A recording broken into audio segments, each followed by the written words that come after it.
દેખાવ સાથે શરૂ થયેલું બાંગ્લાદેશનું આંદોલન માત્ર રાજકીય ઉદ્દેશ નહોતો, એની પાછળ ગર્ભિત ઉદ્દેશ એવું મને લાગી રહ્યું છે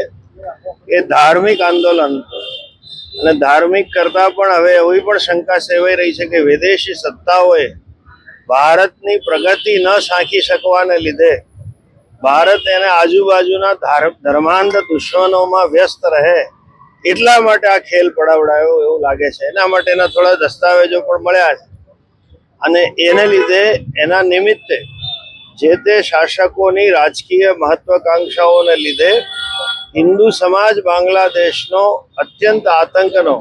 અત્યંત પીડાનો અને હત્યાનો જે સહન કરી રહ્યો છે એની પૂરા ભારતનો અને ગુજરાતનો ખાસ કરીને સાધુ સમાજ એની ઘોર નિંદા કરે છે અને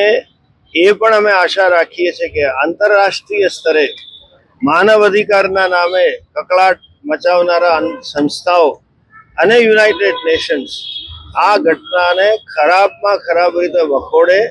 અને બાંગ્લાદેશમાં સામાન્ય સ્થિતિ માટે આંતરરાષ્ટ્રીય સ્તરે પણ પગલાં યુનાઇટેડ નેશને લેવા જેવી અપેક્ષા છે। ભાવના જોશીપુરા, પ્રથમ મહિલા મેયર, એડવોકેટ, રાજકોટ શહેરમાં આજે હિન્દુ એકતા મંચ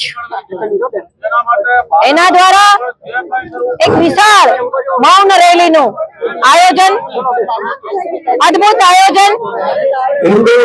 ખાસ કરીને બાંગ્લાદેશમાં બેરહમ અત્યાચાર થઈ રહ્યા છે,